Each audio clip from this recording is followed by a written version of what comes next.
Welcome to 10,000 Miles. Today's guest is Alexis Rivera Scott.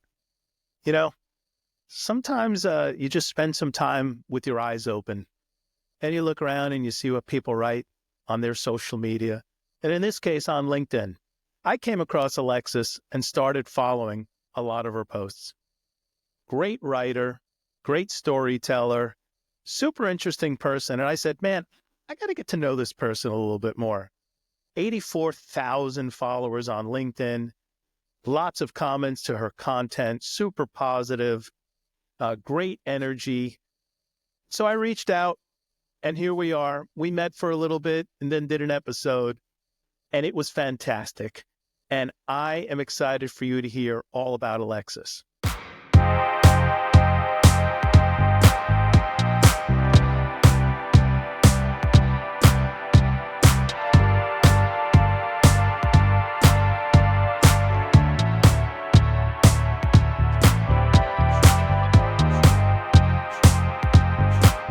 Hi, Alexis. Welcome to 10,000 Miles. How are you today? Hi, Vic. I'm great. How are you? I am doing well. Thank you so much for coming on the episode and doing an episode with me. For folks out there, I just actually met Alexis about 30 minutes ago. We've exchanged some DMs on LinkedIn, but I've been following her posts, her enthusiasm, her story. Clearly, if you go out on LinkedIn and look up Alexis, you can see her career and all the zigs and zags and the courage she's had and the things she's done. But more importantly, if you're a follower of posts, you'll get a big bite of her enthusiasm for what she does. So I know a little bit more about the audience does about you, but why don't you tell people who you are and what you're doing now? Yeah. So my name is Alexis Scott. I am the CEO and founder of the Fairy Job Mom. I help job seekers market themselves into their next best role. And I'm also a LinkedIn ghostwriter for founders and executives, helping them market their brands, tell their stories, and really get in front of their buyers. That's fantastic. Well, two things that are greatly needed out in the market. So I'm super excited to jump into this.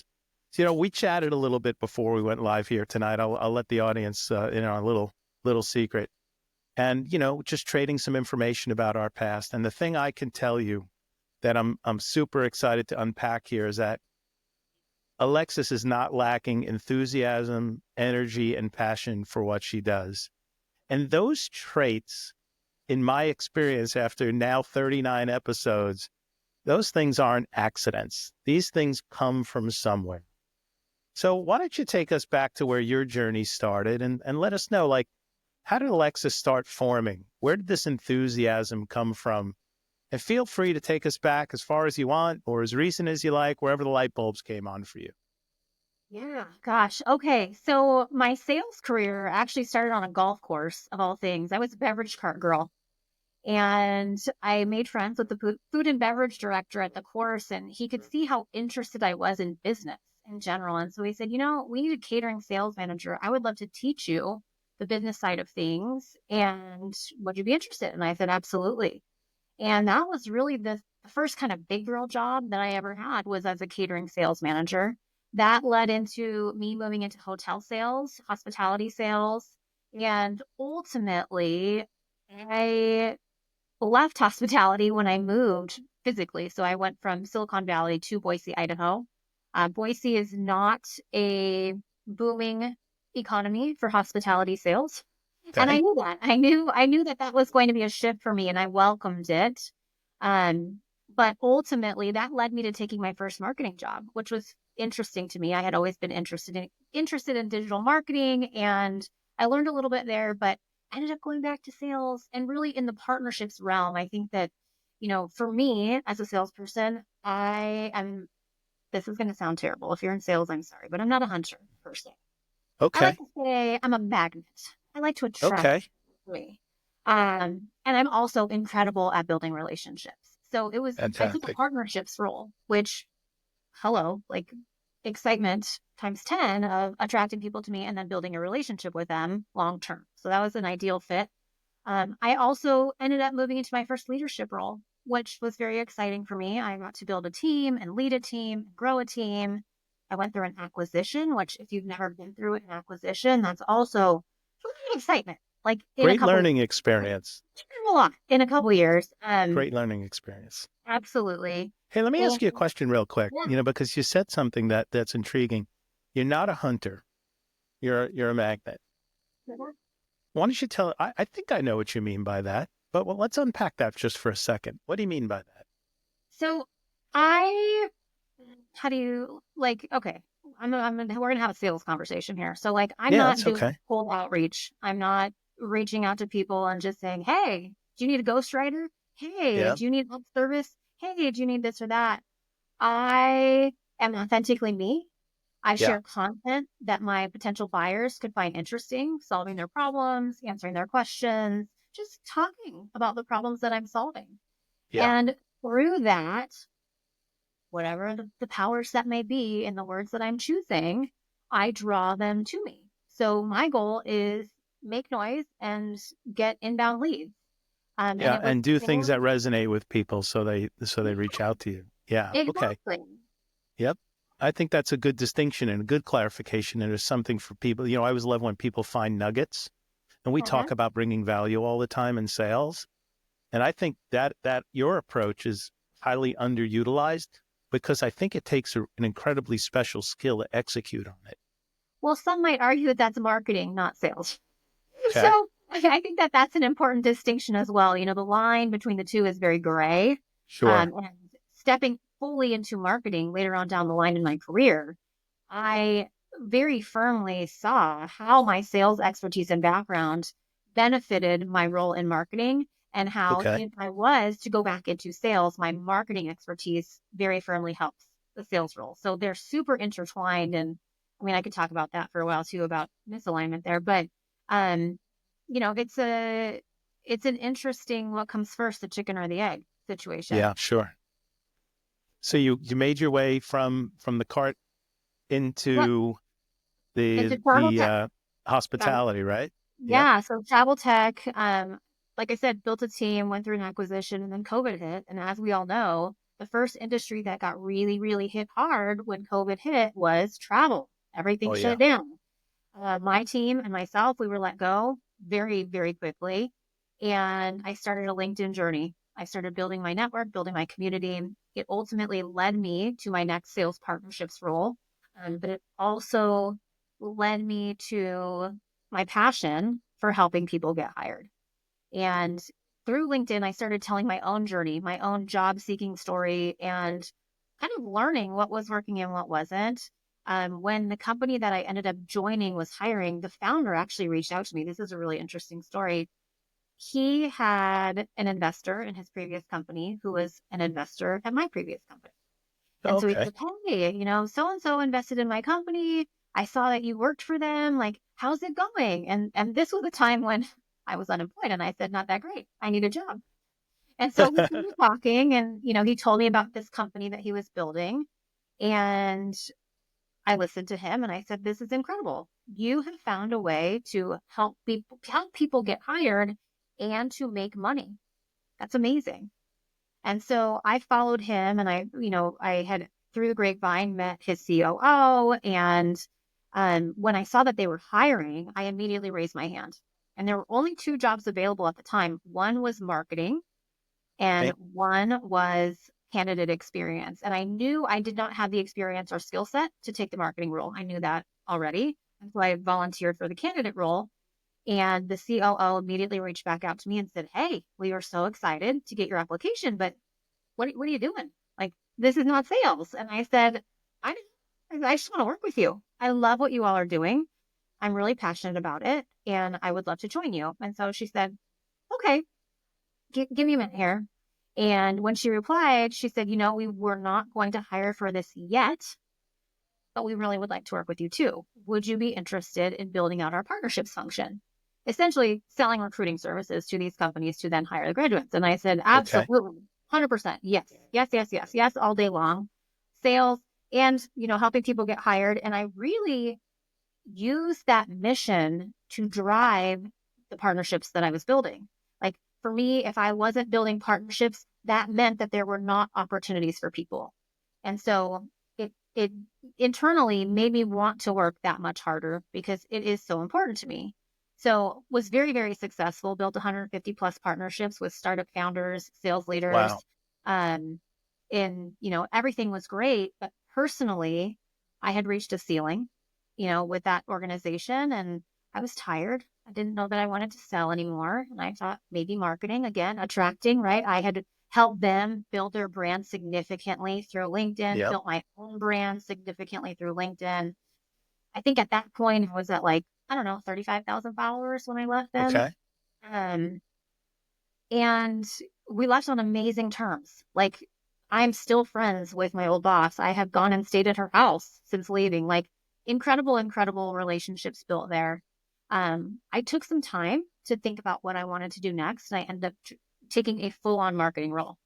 And it was the wrong choice for me. I learned a lot in that time frame. I learned a lot about myself. I learned a lot about leadership. I learned a lot about what not to do. Um, and ultimately, that drove me to starting my business. That's the silver lining, is that I launched the Fairy Job Mom, and the Fairy Job Mom is a name that was given to me. So let me preface this with, I didn't just start calling myself that. Um, Through my engagement with the recruiting company, I made relationships with a lot of hiring people, a lot of hiring managers, a lot of talent people. And so people would come to me and say, "Hey, do you know anyone who is XYZ?" Or I would just be having conversations with people and I'd be like, you need to talk to so and so. I think they'd be a great fit. And I started matchmaking free I of love charge, it. just because I love connecting great people. Sure. And I started sharing these stories, and someone on LinkedIn goes, "Oh my God, you're the fairy job mom." And so people started telling me that. And I'm like, I love that. Number one, I love just playing a little magical part in someone's story. But number two, it's catchy. And we all know I love a great brand. And So, the best part of it is it was bestowed upon you, yeah, because those are the best nicknames, the best names, and the best accolades, really. yeah, When somebody comes up with a moniker for you or something like that. So I'm glad you embraced it because I love where it came from. I really am glad you yeah, embraced it. I do too. I do too. And, about the time that I was starting the Fairy Job Mom, a founder of a company found me on LinkedIn and asked me if I would ghostwrite for her. At the Okay. time, I had never done that before, and I was a little hesitant. I didn't know that I could. And I had a conversation with a friend of mine and said, like, "What do you think I should do?" And she said, "Throw it out there." She says, "Yes, it's meant to be." She says, "No, it wasn't meant to be." So I did. And she said, "Yes." I still write for her to this day. It's so Um, great. so yeah, I mean, it's been quite a journey. And, there's been a lot of ups and downs and in betweens. Like, I like to think of myself as the queen of reinvention. Like, I am not shy about pivoting. I am not shy about saying something isn't working for me and that I need to recalibrate and reconvene. And I don't fear change. So I this is love it. where I'm at. Yeah. This may seem a little out of left field. 83,827 followers on LinkedIn. Yes. Tell us about that journey. That's not easy. So I like to think of myself as an OG on LinkedIn. Okay. Yeah. So there are a lot of people who have come in the last year or so and who have kind of growth hacked LinkedIn, and more power to them. My growth has been 100% organic. So, there are pods. You can pay people to like your stuff, and Yeah. you pay bots to do this or that, or you can, there's all these hacks. Yep. Mine started again with my job seeking story. That was the initial push. The second kind of neediest push for me really was when I was at the recruiting company. That's when I really felt like I was building a true community of people Okay. who found what I was sharing valuable. Um, and that got me to 35, 40 grand, 40 grand. Huh, I wish 40,000 people. Um, Okay. and and then from then on, it has been people who are genuinely interested in my story. So I am different than most LinkedIn creators, like 1,000%. You're going to learn about my kids. You're going to learn about my dog. You're going to learn about my husband. You're going to learn about when I was 12 and this and that. Um, you're going to see my coffee cups. I mean, I just spent a week in Italy, and every day I posted from Italy, my Italian chronicles, right? Where'd you go?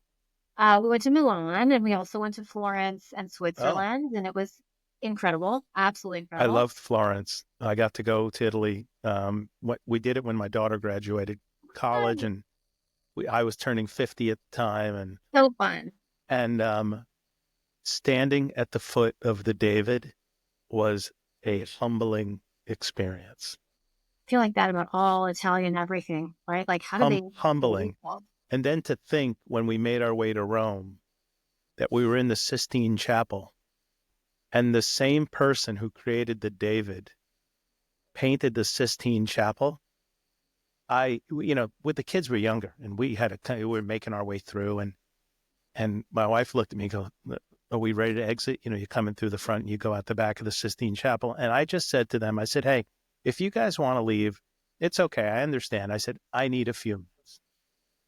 And I walked in there and I just stared and I absorbed the essence of the Sistine Chapel to where I pictured Michelangelo doing, on his back, painting the ceiling, right? Trying to figure out, and the stories about, the story about when he painted the Sistine Chapel, everybody was nude. I had And not heard that. everybody was nude. 4 years later, everybody was nude. He wouldn't let the Pope in to see what was going on.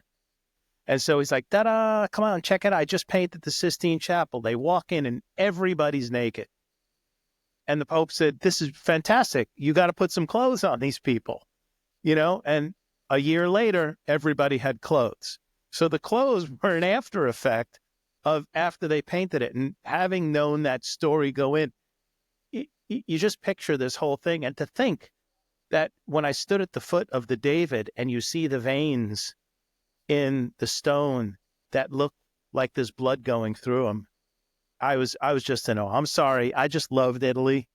I Oh loved the no, I trip. love And it too. anytime people mention it, I lived Sardinia, so and I'm Italian, so like very passionate about Italy. I've been to Rome, I've been to Florence, I've been to Venice, I've been through the whole. We took a road trip yep. all up through it at one point. Um, but my point is that I share more than most people. So Okay. in general, by the time someone comes to me to become my client, they feel very safe and comfortable talking to me. They feel like they know me already. Mm-hmm. And so, in a way that is strategic, I want to be open enough to where someone feels comfortable reaching out. Right? I'm not untouchable. I am someone that they could trust. They feel like they know enough about me to kind of know my backstory, Mm-hmm. and I have just continued to do that. Now, along the road, I have earned the right to partner with really cool brands and do paid posts and kind of monetize my LinkedIn, which is an enormous blessing for me financially and personally. I mean, I think it's really cool to have started that journey before it was cool to be on LinkedIn. I started Yeah. in 2020. A lot of people are just now seeing, like, oh, this is a land of opportunity. Yeah, where you been? What's funny about LinkedIn is when LinkedIn first came out, and listen, there are things I've called that I thought were going to be amazing, and there are things that I called that I thought were going to be a train wreck, and they turned Yeah. out amazing. And I'm not too proud to tell you that I thought LinkedIn was going to be a complete bust. I Well, was like, I I was joined like a LinkedIn. CRM for Yeah, I joined a long time ago. So I joined it, yeah, I don't know, 10 plus years ago, and I yeah, used it totally incorrectly. I only connected with people I knew. yeah. Big So mistake. that's what That's I like did. the antithesis of what you should be doing. Yeah, And I didn't really post. I read a little bit, and I just same. it wasn't that great. Now, what I can tell you is when I got my team, I did start posting, but only out of excitement. So I'd be like, look at my team, we just had a training, or I just hired 10 people in Boise, so excited, like that kind of stuff I did share sporadically. Mm-hmm. Um, but I've always been a storyteller. So I think that that's the other component too, is I really like to write. I had a blog at one point.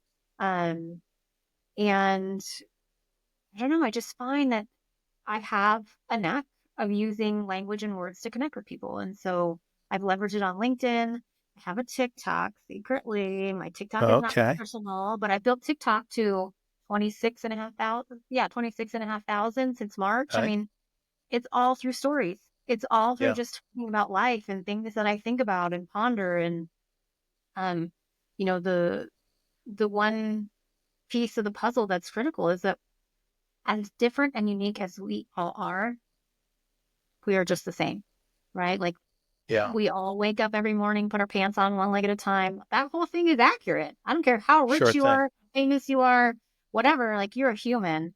And we share a lot of the same concerns and challenges and stories and, that connection people crave.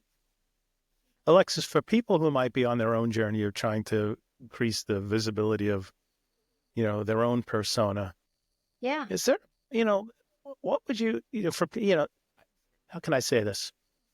Sometimes people come out and post all of these things and look at my beautiful life. Yeah. This really started on Facebook. Look at my beautiful life. Here's me here. Here's me there. And you're just like, doesn't this dude have a bad day? Doesn't this woman have a bad day? And I had a friend say to me once, man, I don't know how you do it. You're always posting all this positive stuff, and, I know you're a positive guy. I don't know how you do it. Sometimes I just wake up and say, today sucks. It's like, and I said to him, hey, I want to let you in on a little secret. So what's that? And now my audience is going to know this. I said, when I post something positive, it's because I need it, not because everybody needs it. Oh my God. I feel that in my soul. Yeah. Yeah. I mean, there's a lot of stuff that I post where it's really a love letter to myself. Um, Oh, I love that. A yeah. love letter to yourself. Yeah. That's I mean, exactly right.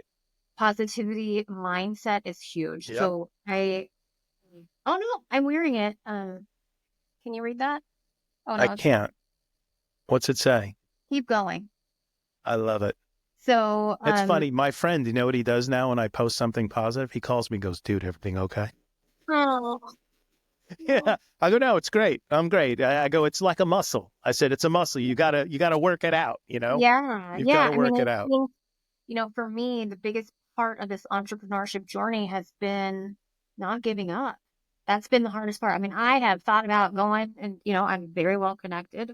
Who could hire Hmm. me? Many people would give me a job depending on, what I wanted to do. Everyone's biggest Yeah. question for me is, yeah, what do you want to do? And then I struggle with my answer, right? The answer Yeah. is I want to build my own thing at this point, but Sure. um, that doesn't mean that I can't make an incredible addition to whoever wants to bring me on. And so I have to remind myself, like, why are you doing that? Is it fear based? Is it because you're worried about failure? Is it because, something didn't go your way today? And just keep going. Like, don't give up, keep going. And um it's hard. It's really, really hard. So I share a lot about, like I said, about mindset, about perseverance. And I think that the interesting tie in is that when I share that, number one, I'm sharing it to remind myself. But number two, it feeds both entrepreneurs and job seekers because ultimately Hmm. they have the same goal, right? Which is success. And whatever that Yeah. success looks like to them, that journey is there's rejection, there's obstacles, there's roadblocks, and the ability to overcome those mentally and just keep going. That's the hardest part in my mind. If you can just do that, like success lies on that other end, right? Yeah. Hey, one of the things I think that has been key to your success is your authenticity. And so, because that comes across, and even when we first got on the video here tonight, it hit me immediately that who I thought you would be after reading about you and seeing in your posts and things are like, you were exactly that person. Like it just hit me within the first 5 minutes. So I go back, I pulled myself off track, but when I said, when people are out there building their brand Hmm. and they're posting these things and they need Yeah. to be authentic, but when you coach people, is there a, is there a mix that you suggest, like too many positive, too many negative, too much education, too much all my experience? Like, how do No, you coach people on how to post their authentic self? I think it's different for entrepreneurs than it is for people trying to build a professional brand. So Okay. when you think about LinkedIn, for example, you're thinking LinkedIn posts are marketing copy. That's all it is. It's short form marketing copy. There's a nuance to it. Now, Okay.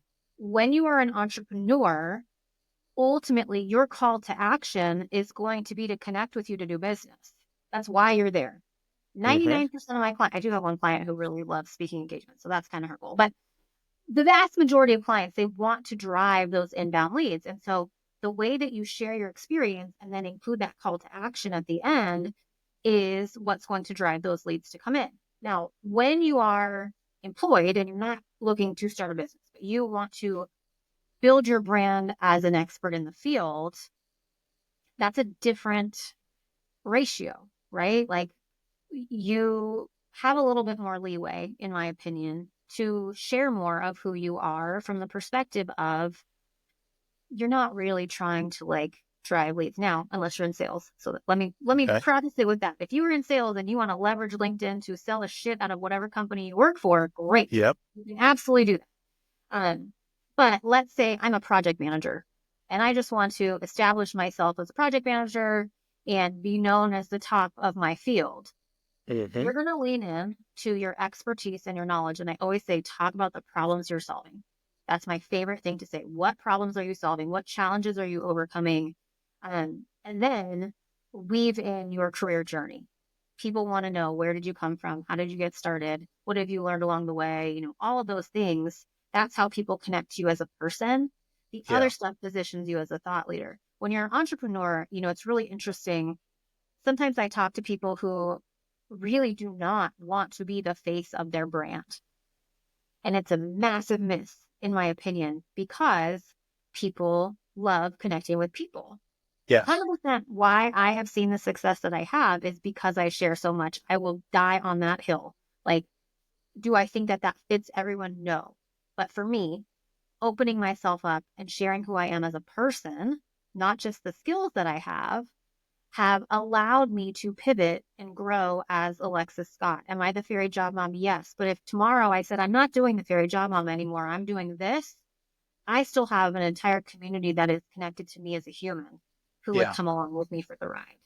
And I know that for a fact because I've pivoted in the past. So it's Yeah. an interesting thing. It's an interesting conundrum of how much of yourself to share. But if I had to put numbers on it, I would say, you know, 90% of your content should have some sort of a professional tie-in, even if you have to pull a string. It's like, I went to Italy and the cab driver was incredible. Let's talk about customer service. Like Okay. what's the professional tie in there, right? Yeah. And then there is that small percentage where it's just, this is me. Hi, I want to get to know you. And I would say keep it fairly small. You don't want to inundate people with the TMI factor. Yeah. How frequently do you post? I post every day, if not multiple times a day, Okay. depending on if the spirit moves me. Is that extreme? Yes. Do I expect my clients to do that? No. What do But you expect your LinkedIn, clients to do? um, the minimum number of posts that I will engage with someone is 3 per week. And there's a reason Okay. behind that. Studies show that if you want to grow your account, you should be posting at least 3 times a week. I actually lost a Okay. client to this. Interesting story. He went with someone I know. But Okay.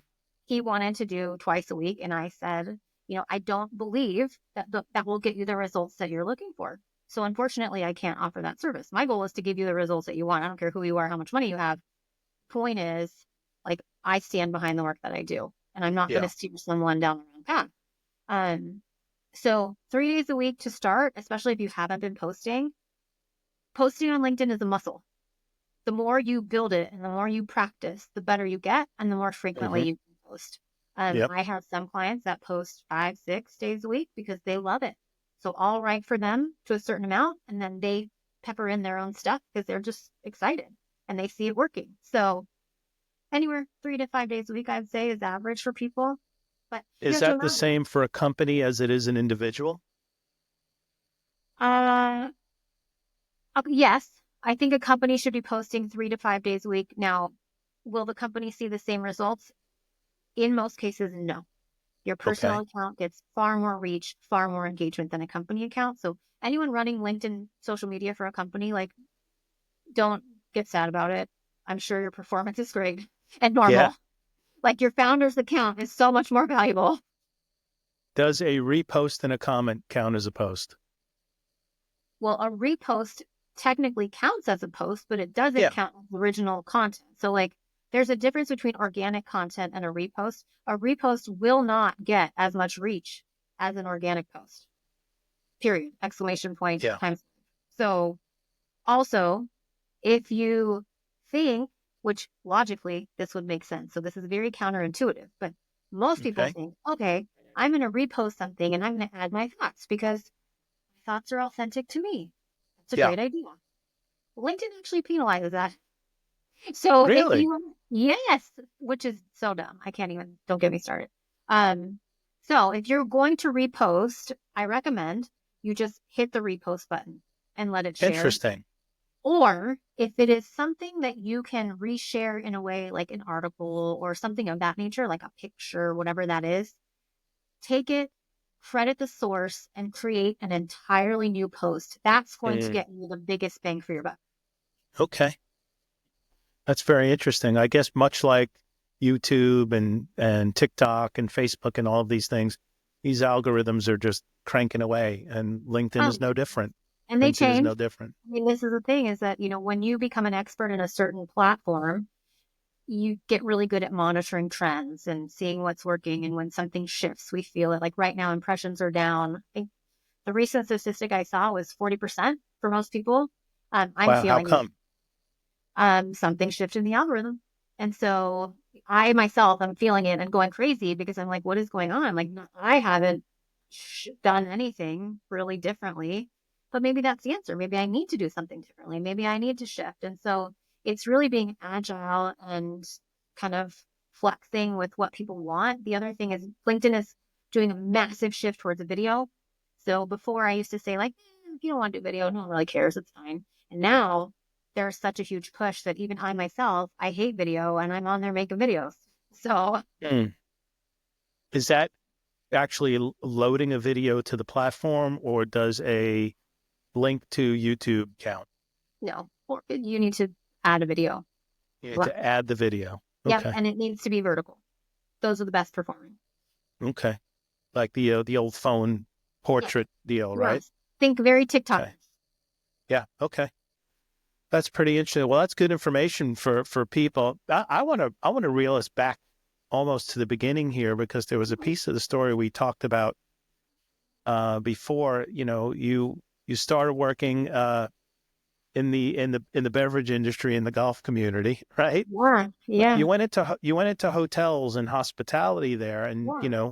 you told me that there was another shift, and you quickly made another one. But what did you learn? Tell us about that journey, how you got there, and what you learned from it when you took away with you. Yeah. So hotel sales, it's interesting. I would say most people don't think about this when they go stay in a hotel, but there is an entire sales team behind. Most of them live in windowless quarters, by the way, in the hotel. Wow.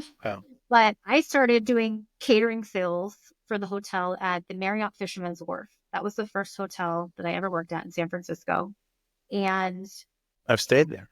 yeah, this was back Yeah. in 2007, I think it was. So this was a while ago, almost 20 years ago. And catering sales is like the gateway into hotel sales, right? Like that's where they're putting the least experienced people. I became a certified wedding planner. Okay. Um, and really in most hotels, right? It's kind of the lowest price point that people are going to come in. They're going to have a party and maybe you'll sell 10 rooms or whatever it is. And, you're lucky if you get your bonus. But what I learned from watching other salespeople was if I could move into corporate sales, that's where the big bucks were, right? That's where you were making deals with enterprise corporations for hundreds of thousands of rooms over the year for anyone they were sending your way, and or planning and booking conventions for these people. And like that's where the big bucks were, right? And Okay. salary was higher, their commission was higher. And really something that I noticed was that the opportunity for networking was greater there for future career opportunities. Think about this. I'm in catering sales and I'm meeting mom and dad who are having a wedding or so and so who's having a bat mitzvah or whatever. And that's fine. I enjoyed it in the sense that I was making people happy and planning special events for them, and that was fine. But when I looked at who I could potentially meet and network with for corporate sales, it was Bay Area companies, a lot of them. So I'm like, wait a minute. I'm meeting the meeting planner from Google. I'm meeting the meeting planner from Netflix. I'm meeting, it's like, wait a minute. These are people who could change my career trajectory. And so Sure. the is not lost on me that at that point I started thinking, I wonder if I can get into software sales. And I was able to. In Silicon Valley, I was not able to crack the code. It took me moving to Idaho to get into tech, which is so funny to me.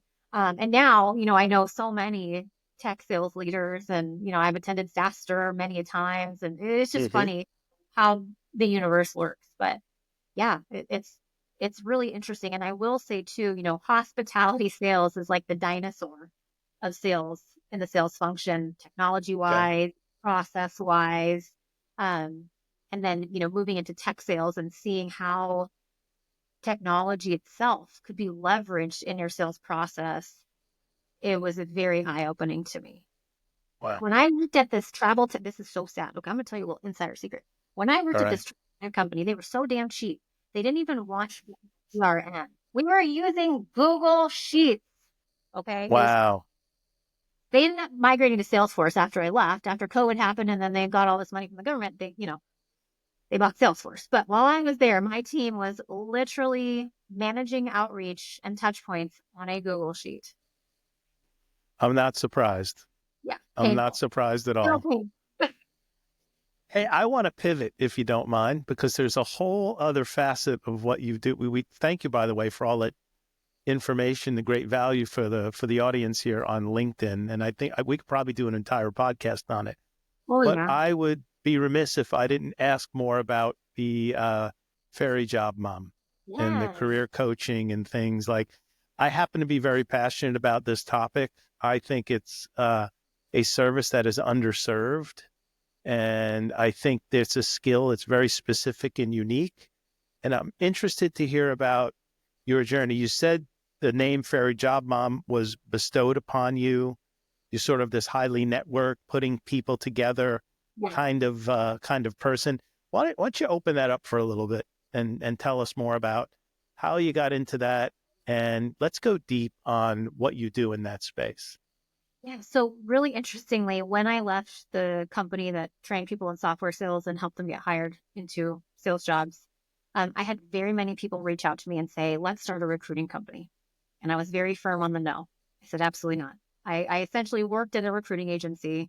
It is a fickle industry and a very hard job. Like most people see recruiting and they think, why is this so hard? I matchmake. And then people sign the paper and you're good and everybody makes money. That Yeah. is not what happens behind the scenes with recruiting.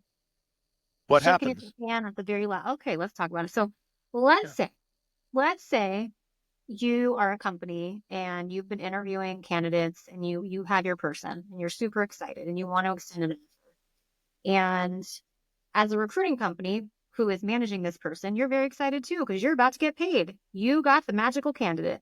Great. Well, two potential things can happen, actually three. One, the company could pull the job at the very last second, pull the offer and Yeah. say like, actually, we're going to hold off and bring this person on in Q4.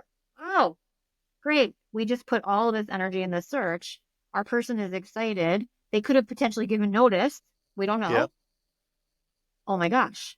Or you have a candidate and the candidate could be, yeah, so excited. Oh, I need to talk They to got my countered. boss about this. Yeah. Or I got a Yeah. counter from my They got employer. countered. Or, you are brokering people and humans have emotions and shit can Yeah. hit the fan at the last second when you don't think that that you could think you are over the finish line and you just never know. And I saw this multiple times at a company where it's like, we're so excited. We think we have a match and then something happens. And I'm like, that's not the part of this that I'm super passionate about. I'm super passionate about helping people find their next home, helping people see just how incredible they are and steer them in the way that they need to go to be successful in their career. And so that is what I chose to focus on with the Fairy Job Mom. Would I recruit for a company? Yes. If they think I'm the right person for the job, sure. I'm happy to go help you find candidates. I'm happy to make introductions. I'm happy to do all of that. But my passion lies with the job seekers. And so what I like to say is my favorite part about my job is showing people just how awesome they are and then teaching them how to talk about it. Okay. So I am going to make sure that all of your marketing material, right? Your resume, your LinkedIn, your narrative, that's all in order by the time we're done working together. You feel good because I think that's a big thing too. People get really excited about an opportunity and then they go to send their resume and they go, oh shit, this looks terrible. And that's a big roadblock. So by the time we're done talking, you're going to have a great resume. You're going to feel really good sending it out. But you have to know what you want to do. So whoever is listening to this podcast, if you ever are going for a job, make sure your resume and your LinkedIn are tailored for that job. Because I'm going to tell you right now, a recruiter is going to look at your resume. And let's say you're going for a sales job. If your resume is operations, operations, operations, that's going to go automatically in the no pile. Yep. Same thing, even if your resume says sales, but then they go to your LinkedIn and your LinkedIn is operations, operations, operations. You're probably not going to get a call back. So learning how to market yourself into where you're going, not where you've been, where you're going is hands down the most important skill that people need when they are moving forward in their career. Um, the rest of it is additional. So I talk a lot about your narrative. What is the story? How did you get to where you are today and why? I always say there's 4 whys. Why you, why that company, why that job, and why that industry. And you better Mm. have those answers down pat before you get on an interview. Give So me an example of some of the answers for the whys. I know it's random, but there there has to be some why me, right? I think of, yeah, hey, my skills align exactly like this. Your mission, I'm passionate about it. Hey, we help mission, vision, non-for-profits. You make a values, connection, right? and for me, anything like I was talking about the travel, how much I love travel, right? Like for me, anything in the travel industry would be a no-brainer. I've been passionate about travel my whole life. I work in the travel industry. Um, I see the value that it brings to people, blah, blah, blah. For the company, again, mission, vision, values, why that company, it's really important. I think the one thing that people need to think about is why that role. So some people think like, well, especially salespeople, I could be an account manager. I could be customer success. What they want to hear is why you are sales all day long. What Sure. is it about sales and that role that excites you and you're passionate about and that you perhaps drop a little nugget of success in the past on of how you could, like be strategic with that answer. Um, those are the types of things, but every answer should consistently be pointing to why you are the right fit. You're painting that picture for them. You're driving them towards that answer with yours. Yep. You said something interesting, values. I Yeah. had on a guest very early on in the podcast. His name is David Karandish. He's the CEO of a company called Okay. Capacity.com. He was the former founder of Answers.com, if you remember Yeah, Answers.com I back in the do. day. And fantastic guy, very smart, very dynamic. And we got on the topic of talking about hiring talent and Mm. how people fit.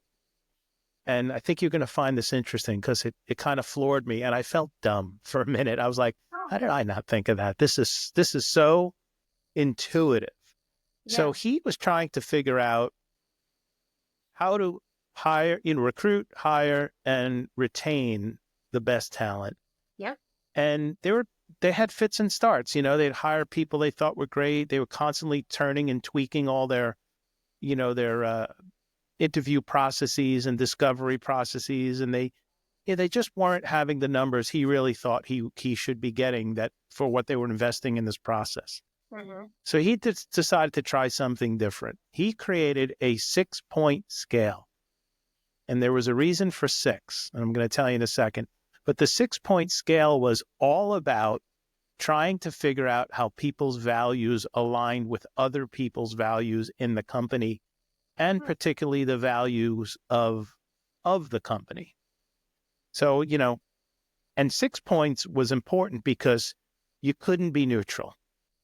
You Mm. either leaned one way or you leaned another, right? Hey, of all this work, what's most important to you? The amount of money you make or the purpose you have in the job? 6 is all the way to the one side, 1 is all the way to the other. And no matter where you wound up, you're going to have a lean, right? Yeah. So that Yeah. alone right there, I was like, how? that slapped me across the face. What he found out over time, over years, took 3 years to really gather all this data, that the people who were there with the most tenure were very closely aligned on their values. And the people who statistically leaned in other ways, they either elected to leave on their own or they didn't work out in the role. They weren't performing.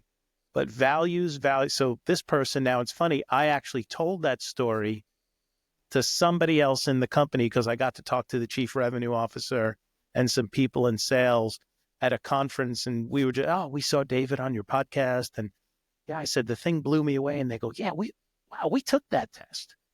You know, they didn't know that we really talked about it. They didn't Yeah. watch the whole podcast all the way through. I go, well, don't tell David you didn't watch it. I certainly won't tell him. But they go, yeah, we took that test. Holy cow, I took that test. Wow, I wonder where I align with everybody else. I said, well, you've been here for years, so you must align very well. Right. But so when you said values, it reminded me of that story. And David's feeling was that that was the key indicator on what if people were going to work out. Skills aside, I mean, if you're a developer, you have to have development skills. But is it going to work out long term? Yeah, I think it's interesting. There's other assessments that I have clients that I know use, like the culture index. I've taken Mhm. multiple personality tests. What I find interesting though is I think that, and it could lean more personality wise than values per se. But for example, do you care more about the money or the mission? I would be willing to put money on if you're hiring a salesperson, you want that salesperson to care about money. Absolutely. Right. So even if that doesn't align, like as a founder, I would want someone to be aligned with my mission and blah, blah, blah. But if I'm hiring a salesperson, I want someone who's driven by money because they're going to go push, they're going to be that hunter that I said I'm Makes not, right? sense. Like they're Yeah. going to go push the limits there. So it's a fine line. And I think also, you know, that also is a fine line for diversity and inclusion. You walk a very fine line there. Do we Yep. want kind of that homogenous, everybody is the same? Or do we want people to push the limits? And do we want people to challenge us and to encourage us to think differently? So just some food for thought there. You know, Alexis, I grew up in New York, and it was a blessing. Okay. And so Oh, I grew up with people from literally all over the world on my block, I on grew up in my San block. Francisco. San Francisco Yeah. Well, there Pride. you go. Right. Same Right here. deal. And so my dad's father was from Italy. My father was first generation Italian Catholic. My mom's family moved from London. My mom was Oh, wow. born in London. So I'm first generation on my side. And my grandparents, I guess, my grandmother from Russia to Belgium to London, my grandfather, Germany to London. And they were Jewish. Oh, Dad wow. Catholic, mom Jewish. Back in the 50s, early 50s when they got married, very frowned upon. But I grew up in this melting pot. My family was a bit of a melting pot. I grew up for, you name the race, the religion, the color, you were within 4 blocks of where I lived. Yeah. So prejudice and a lack of diversity. First of all, a lack of diversity that didn't even come to play. And yeah, people had things to say about each other, but it was not because of who you were and what you looked like. It was just you're either a good person or a crappy person. And when I moved to places that were less diverse, that's when I really got exposed to how biased people could be. So I didn't understand hating a person because the color they were or the religion they were and all of those things. The reason I say that is because when I started working into corporate America and these diversity metrics started hitting, and it felt weird to me because it felt so forced. I just wanted the best people. Right. I didn't care what you look like. I didn't care where you came from. I didn't see you for any of those things. You demonstrate that you can do the job. Do you have a passion for doing the job? Are you committed to the outcome? Are you a good teammate? Hey, you got 3 legs. Great. I don't care. You fit all of the other things. So, but I learned that not the entire universe thinks like that. And so I do understand a conversation with somebody today about the metrics and things. And, it's a mechanism to sort of create momentum in a behavior where maybe everybody grew up in Brooklyn. You know what I mean? Yeah. Not just Yeah. people that grew up in San Francisco or grew up in Brooklyn. So It's an interesting topic that could be a podcast unto itself. Oh, for sure. Hey, And I think, sorry, go ahead. go ahead. I'm sorry. No, I was just going to say, as a woman in corporate America or who was in corporate America, Yeah. I think that the biggest conversation that I would encourage males to think about is, am I creating an environment where people who don't look like me feel comfortable? Hmm. Because that's the part where it's like, regardless of numbers and percentages and this and that, even if you're meeting those, if you're still not creating a place where people feel safe bringing their diversity of self and Yeah. ideas and all of that to the table, it does Yeah. you no good anyway. That's a great point. Um, I'll put an exclamation point at the end of that. That's for certain. Yeah, no doubt about it. Hey, going back to Fairy Job Mom, Yeah. what are some of the things you see consistently in people who might lack a little confidence, lack the marketing capability, the materials? Like, what are some common themes that you find that like 7 out of 10 people you come across are getting this thing, they need improvement in this area? What do those things look like? Yes. Metric driven bullet points. I don't Okay. really care what you did. I want to know, were you good at it? Whatever Okay. that may be, whatever you did, how are you measured and how did you measure up? So that's the biggest On piece the of resume.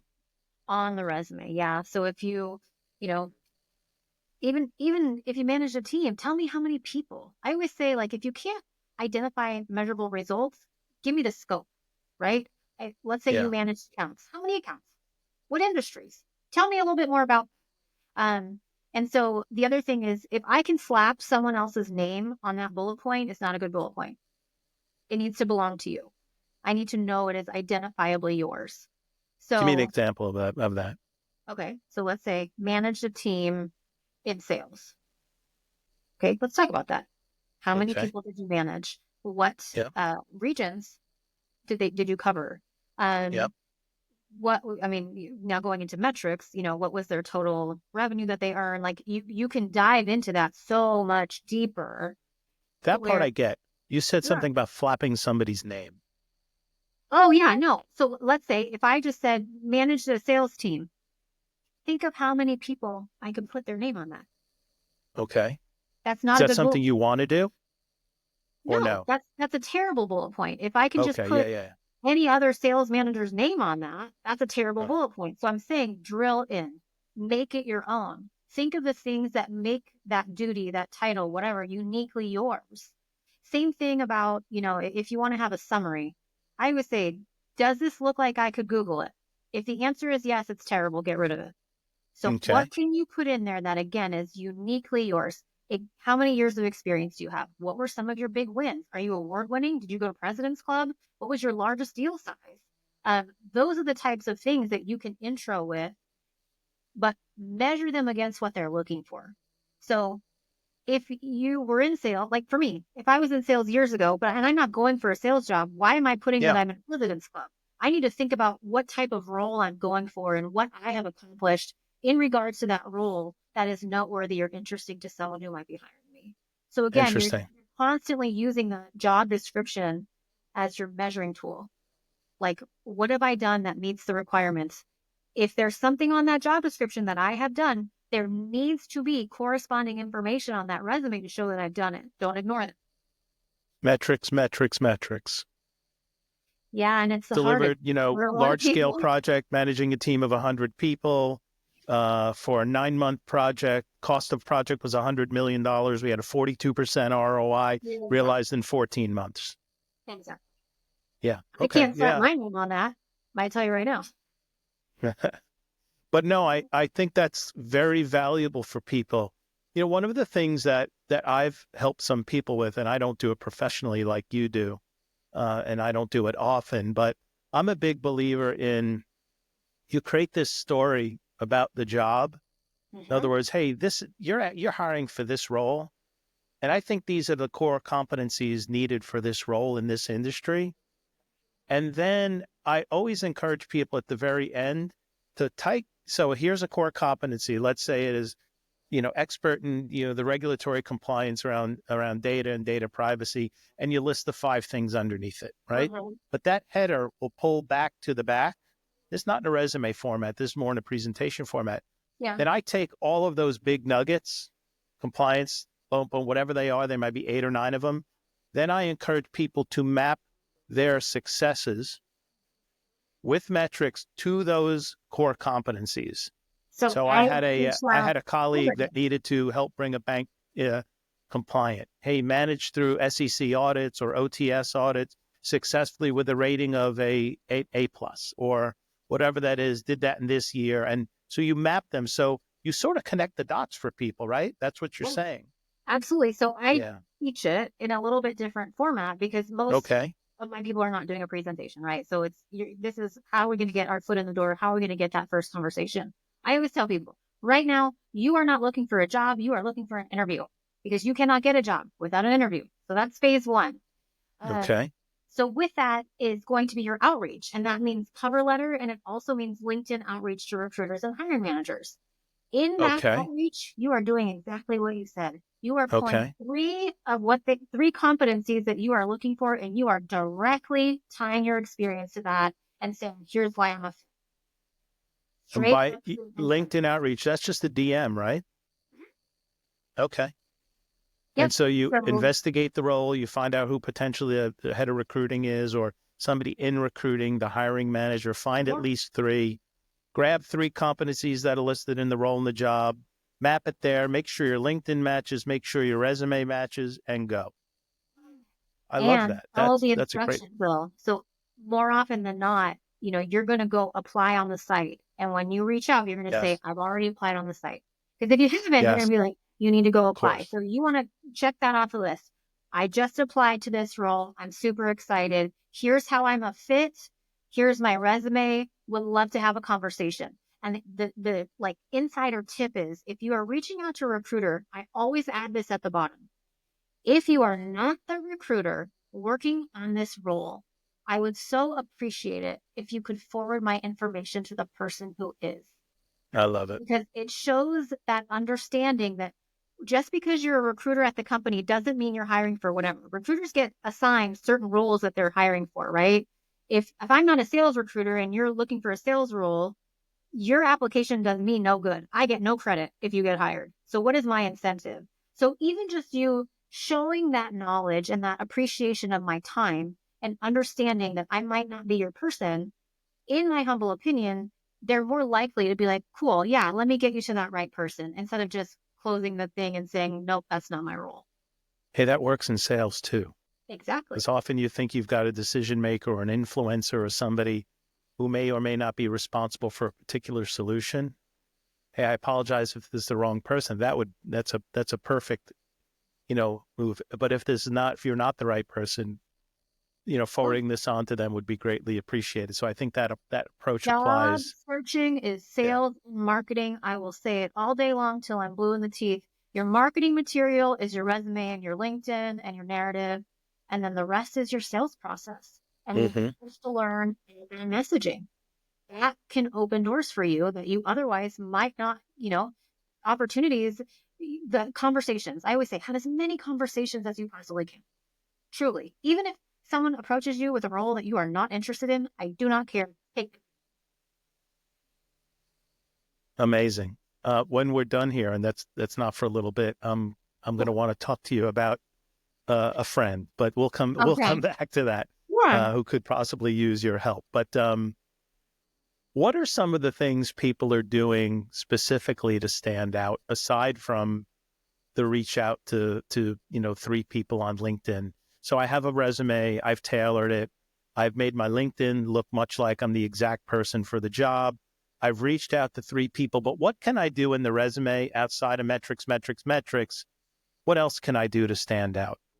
Yeah. So obviously this is going to depend on the type of job that you're applying for, but if you have some sort of a portfolio linking it to them, if you have Okay. written anything, if you have blogs, if you have any press or podcasts that you've been on showcasing your expertise, Mm, link them, have that in there. Um, I have seen candidates make Loom videos and attach those into their resume with a hyperlink. okay. I had one candidate who wanted to apply for a job at Pinterest, so he made a mock Pinterest board about the job and his skill set. I mean, some people have gotten really, really creative. I always like to say though, is the juice worth the squeeze? Yep. So if it takes you an hour to make a Loom video, which it shouldn't, but let's just say if it takes you an Yep. hour to make a Loom video for every single job, please don't do that. Only do that for the jobs that you are so, so, so, so, so excited about. Yeah. The rest, just apply. Like, job searching is very stressful and it is very time consuming. So It it is. is important to assess what you are doing that's working, what you are doing that's not, and what is worth your energy and effort. If you are at a point where you're like, oh my God, I can't sleep. Oh my God, I have no time. I can't eat, this, that, and the other, something's got to give. It shouldn't feel like that. This is definitely a learned skill that people need to get coming out of high school or Oh my God. coming out of college, depending on where they Don't are, get me because started. I talked to a high I school mean that, teacher. yeah, that's neat. That is where it needs to start because, there are some people electing not to go to college and, maybe they're going into trades or an Yeah. entrepreneur or they just want a job, but still these skills, they're out there competing. And, I have worked with my son over the years who as he's applied for roles to do the things you're discussing, not the way you do it, Yeah. and maybe not even with the great level of detail that you do it. You're clearly more experienced in it. But the message is you got to go the extra mile. Mm-hmm. And he's been successful in becoming a standout, That's and awesome. saying, hey, look at that. Bob or Mary sent in the application with the 4 forms and the attached of the 4 fields in the form and the attached resume. I did more than that. I did the extra things. I put together a small business plan. I mapped my skills to the requirements very specifically so that when somebody looked at my stuff, it was like, whoa. I even like, you know, your name is a logo, something a little bit different. Like I stand out a little bit differently than somebody else. No. And the things you're talking about, if people, when people listen to this, I'm going to tell you, rewind and take notes and come back, or I'll Well, even post the show transcript because you are one giving away free gold here. Well, Okay. the other thing I was discussing, one of my clients is an executive recruiting agency owner, and she's incredible. And she was talking about how some of her clients turn their job search into a business. So they will create a special email address so they can find all the correspondence. They create an email signature for that new Mm-hmm. email. They create a Calendly so that when they are having a conversation with a recruiter, they can say, oh yeah, here's my Calendly. Please take a look at my availability. Pick whatever works best for you, as opposed to Yep. doing the back and forth with the recruiter about these Yeah. days, these times, blah, blah, blah. And so that I hadn't actually heard. And I'm like, I think it's Yeah. brilliant. It shows initiative. It shows resourcefulness. It shows professionalism. Like that to me will make you stand out. Hey, let's talk about Calendly for a second. Yeah. I have one, by the way, and you Okay. asked me for it and I didn't give it to you, Why? but I'm going to tell you why I didn't give it Yeah. to you. You called yourself the OG, right? I'm a Yeah. little OG too. And maybe you could help me get over this. Okay. Um, I feel like, and you'll see it if you get a professional email from me, my Calendly link is on the bottom. Okay. You can click it. You can book a 30, 60-minute meeting with me. If it's open, it's open. Go, right? 3, 2, 1, go. For certain people who I want to give a white glove service to, I feel like I'm pushing the work on them. No. 3, 2, 1, go. Help me think otherwise. No. No, no, no, no, no. Okay. For someone who is very busy and has multiple meetings, I would rather just click your link and look at when you are available and when I'm available and just select the Yep. time. The back Okay. and forth is actually more work for me. More work. Now, with that said, there could always be language around what's easier for you. Would you prefer that I send my link to you? I'm happy to share Yeah. times. Um, you know, if the link is easier, including it here. If not, just let me know Yeah. when you're free and I can get you scheduled. So you're giving them the option. Yep. But sometimes I feel like that about the link where I'm like, oh, I don't know if I want to send it right away. Like I feel too Yeah. pushy. And so I always try to like soften that with like sending over my link, should you feel like booking a time that's convenient for you? If not, let me know, whatever it is. Yeah. Give it a I know I like the link personally. Like if I have a link and I'm trying to get on somebody's calendar, and honestly, my team uses my link. Obviously, if we're in Outlook, they can go check yeah. my availability. If you're outside the company, you're part of an extended sales organization that we have, and you're under a different brand and you want to come in and look at my stuff, even my friends love the link. Like, yo, you got an hour tomorrow? I'm like, oh, I got your link. Hey, dude, I put time on your calendar. Right? Hey, no problem. Yeah, I want to chat about this thing, that thing. For the podcast, though, I'm hesitant because I want to be, that's what I'm looking for. I want to be flexible. Not like go find a time that works for you, Vic. Like, Alexis, I want to know what times work best for you. What time of day do you like? Do you like the mornings? Do you like the afternoons? Do you like the late evenings? And I'm going to say this, and I mean this in the best way. Sometimes when I have the ladies on, they don't like coming on real late, but they don't like coming on too early either. Like, they like a spot because they look fresh and everything is like, the guys are like, this is what I look like. Who Yeah, cares? So I know you're I, making me. Then my hair is not fresh today. I'm trying to be courteous, but thank you. I think you've cured me. Yeah, no, I definitely think it just I makes think things, you've cured me. especially, depending on who you have, like maybe if someone is like, this is gonna sound terrible, like older or like, I don't know, not tech savvy. I don't know, but I just Yeah. think that we are so busy that it really is. It's like, okay, I'm happy to be on your podcast. Let me check the box. I booked the time. Yeah. Okay, we're good. I don't have to worry about it in the future, right? Yep. Whereas the back and forth can be like, wait a minute, Yeah, did I it's a book bummer. this? I hate it too. I hate it Yeah, too. Professionally, I give my link to people all the time because they love it. It's easy. yeah, But now you have cured me of my phobia of this not being a white glove experience. And for the listeners, Alexis asked me for my link twice, by the way. And I resisted because I was like, just make my no, life easier, I please. want to treat her nice. I want to make her feel important. I don't want to delegate this on, oh, find a time when you're available, Vic. I want to know when she wants to do this, what works best for her. So, but you've helped me, and you're right, because I guess the same thing is that if I got a link and I wanted to book some time with you and I had your link and I was able to click it, whether it be 7 in the morning, 7 at night, or at midnight, and I didn't have to bother you with the back and forth, I know you're available at that time. So I guess the message is, folks, use the schedulers, right? If Totally. you have Calendly Use or the link. something like that, Zoom has one now built into their platform as well. It'll hook into your Outlook. It's a cool thing. Yes. What what would you like to wrap with here tonight? What message would you like to leave people with about yourself, Oh about gosh. what you do, maybe a pearl of wisdom aside from the million you've laid down already? Well, You know, I what would impression just would you say, like to leave on people? I think the biggest nugget that I would like to leave is that, your life is your own to create. Like, don't let what you've done in the past define what you think you need to do in the future, or don't let others' expectations define where you think you need to go. Figure it out for yourself. If you are craving something different or something new, pursue it. Life is short. We only live it once. And I'm really learning that the more that I let go of others' expectations and societal norms, the happier I am as a human. And Yeah. I can do anything I put my mind to. It's just a matter of decision and me saying I'm going to do it. So if anyone is listening and or watching, please take that with you and go pursue whatever it is makes you happy.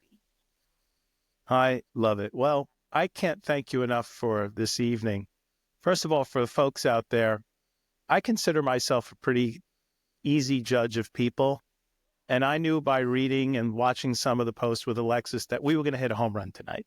I just knew it. And after our first 10-minute warm up and our jumping in, but we hit a grand slam tonight. And I want to just say thank you, much like the Dodgers did in the first game with the Yankees, a walk-off grand slam. Not good for my Yankee fan friends that are back east, but I can't thank you enough for coming on tonight, sharing your experience, sharing your story, and really giving so much good wisdom on being authentic, being yourself, creating your brand, finding what you want to do. I mean, just incredibly valuable. So thank you, thank you, Yeah, happy thank to. you. I Happy appreciate to. it. You have a great evening. You too. Bye now.